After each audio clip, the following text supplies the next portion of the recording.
Welcome back to Meetings Africa, and we're coming to you, of course, from the Sandton Convention Centre.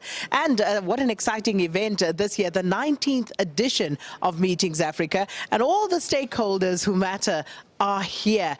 And we also have some new entrants to the event, but I can tell you that the exhibitors have reached capacity, so there's no more space for exhibitors, which means they're probably going to have to do something to make sure that they can accommodate more. I'm joined by Daryl Erasmus, who's the COO of SA Tourism. Daryl, good morning, and of course, so exciting, especially as you see people moving in, and when you hear that you have more than 8,000 meetings booked already, it really is a buzz. It's starting. It's not a buzz yet, but it's definitely going to be. Yeah, we've sold out the floor space this year. We've got 410 exhibitors. Last year we had 385, so a record by far. We've got 27, including South Africa, African countries here this year. So a really, really diverse group of people, diverse group of product, a really, really impressive group of buyers, international buyers, 327 buyers from 60, I think just over 60 countries. So we've got lots of people here who are the right people to do business in South Africa, especially around the business event space.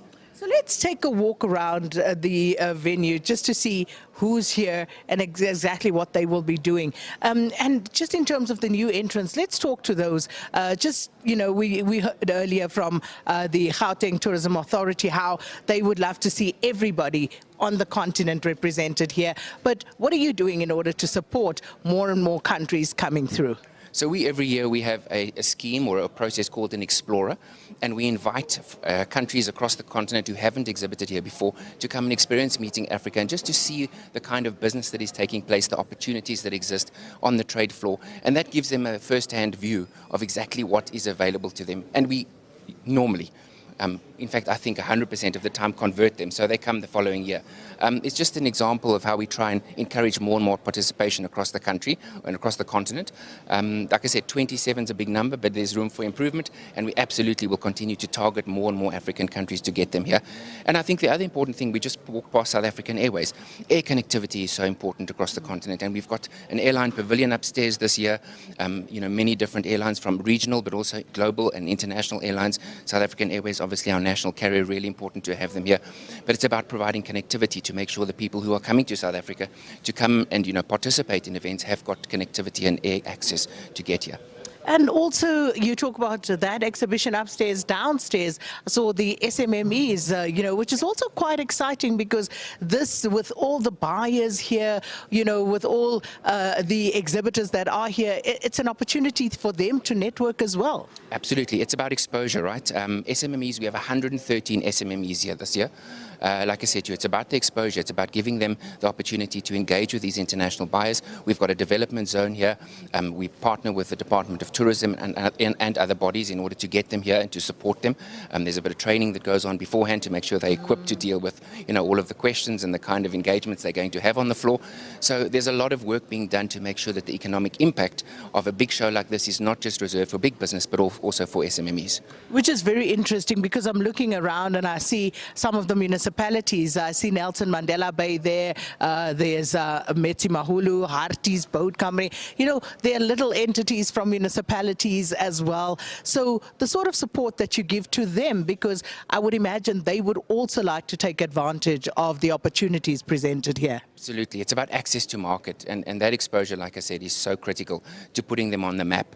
You'll see behind us here, we've got another stand with, it's like a sharing stand. So there are multiple different, providers and products within the Mpumalanga stand, and an example of how they're pulling in everybody across the value chain onto the floor to give them that opportunity to do business, engage and close deals. And I love that, because obviously not everybody would be in a position, the smaller the business, not particularly in a position to maybe buy up some space on the floor. But when the province does it like this, it really creates an opportunity for many more to participate. Absolutely. And it's not just provinces. There's associations within the industry that do it. We've done it from an airline pavilion perspective to make sure we've got more airlines here. They don't have to go to the expense of taking a big stand on their own, but they still have the opportunity to engage and be here and be present. And then you see the countries. I'm looking at Zambia there with Vic Falls to our right. We were here earlier at the Rwanda stand. Again, some bigger than others. So how does that work? I think it's based on the impact that business events is having on a particular country and that economy of a country, and that will gauge what they do from an investment perspective. You can see Rwanda very, very active in the business event space. I know I spoke to some of the delegates yesterday. They've got plenty of meetings lined up with international buyers. You've got the same with Zambia, but it scales down to provinces too. You know, we've got big stands here from the likes of the Northern Cape, and they're really, really focused on making sure that business events come to the province so that they can see the economic impact of it, and also, you know, bring the SMMEs and the rest of the industry along. And I must say, I absolutely love that because, again, and I don't want to belabor this, but you look at the space that Rwanda has, you look at how Rwanda has been catapulted onto the international stage, and they obviously take this very seriously, just in terms of being seen, the exposure, making sure that they are present. Absolutely. It's about intentional positioning, right? So these countries have decided that they intentionally want to be part of the business event space. I was having a chat to our team and members of ICA, which is the International Congress and, you know, for the conference industry. And we only get in Africa about 3% of global association meetings. So the scope in order for us to grow that is enormous. And what's beautiful is the rest of these countries across Africa and those who are, you know, exhibiting here have identified that as a potential, and they want to exploit that for their countries. And that's why they're here, is to make sure we get a bigger piece of that pie from an international business events perspective. And then I see a lot of the lodges and, you know, the safari tours and things that Africa, of course, is so well known for. And in this space that we're looking at now, this would look like Tanzania, you know, where they've come to showcase what they have to offer. So business events are really important to any, to any economy, as I mentioned. But the spin-off of many of these is the tourism component. So there are products here who also want to host smaller events, but also understand that there's a spin-off from a tourism perspective. And that's why you see these beautiful lodges and so on in presence here as well. And the hotels, they taking this quite seriously, making sure that they perhaps are top of mind, as you say, in terms of those spin-offs. The delegates need to stay somewhere. Absolutely. So you've got the likes of Minor Hotels here, a big player across the continent, but also globally. And they've definitely, as I said, focused on the meeting space, understand the importance of the meeting space, and making sure that they are here, present, and able to participate in a big show like this, because it is truly a Pan-African show.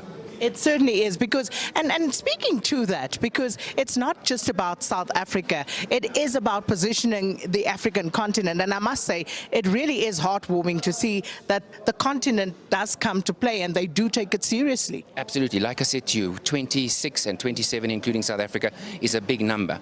We're really, really proud to have such a vast array of African countries participating here. You've got newcomers like Madagascar and Chad. Really, really exciting to see them participating. Many of them, as I said, were explorers in past years, so they've been here in person without a stand, but have seen the impact, have seen the amazing work that gets done here, and have come back and taken space and really started to engage this platform to benefit them as a country. Yeah, and the value, of course, because as you say, they've been here previously and they obviously saw what is to be gained. But just looking behind us, township and village tourism, which is also in a country like ours, especially where the unemployment rate is so high among our youth who find themselves mainly in the townships and villages. You know, talk to us about this space and what it offers, because I see Santako Travel, Narine, I see Leonara Travel, all of these. So important to bring the whole value chain along when you have a big event, and this is evidence of that. The smaller players need to be given access to market, as I said, and this is just, you know, proof that we have got associations with the smaller entities, with the SMMEs, and it's about development, it's about bringing everybody along, and also transformation to a certain degree. So this is what you see manifesting here behind us on the Satavita stand. Well, I hope that Santako will be here later, because I'd love to speak to them in terms of, you know, the broader tourism market, because when we think of Santako, we think of ferrying people to work every day. We don't necessarily place them in this particular space, but I would love to speak to them earlier.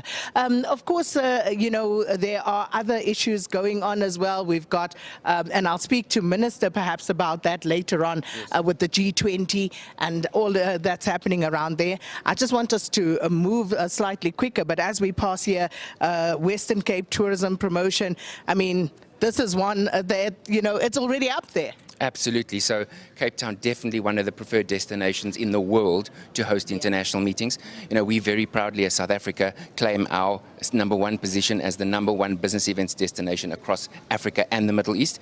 And Cape Town plays a huge role in making sure that happens. Very attractive, very well marketed destination, and people love to come to Cape Town, have their meetings, but also experience the beauty of our country while they're there.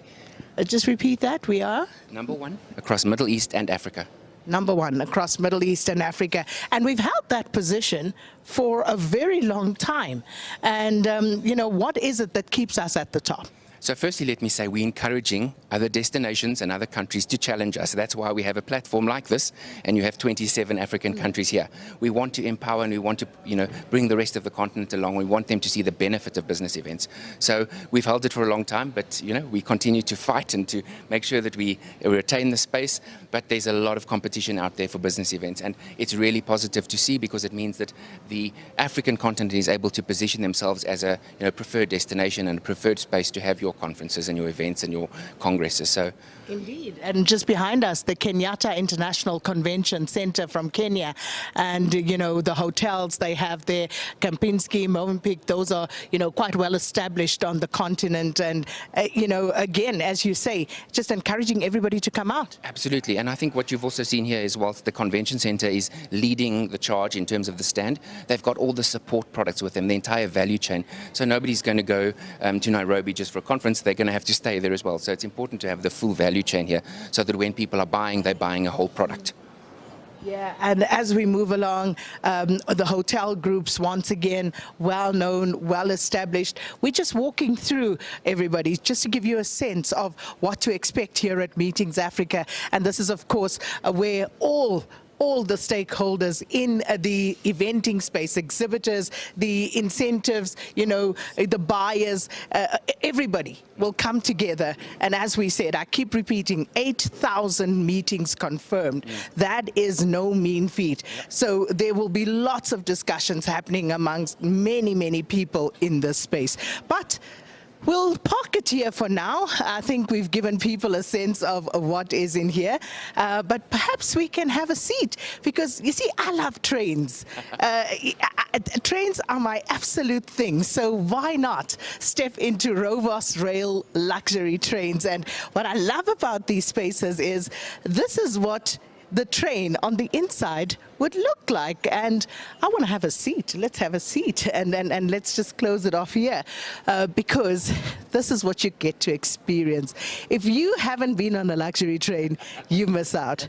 But that's, of course, where we have to leave it. Thank you very much, and we look forward to hosting everybody here today. We wish them all a very, very successful Meetings Africa, and thank you for being here with us to share this amazing opportunity with everybody.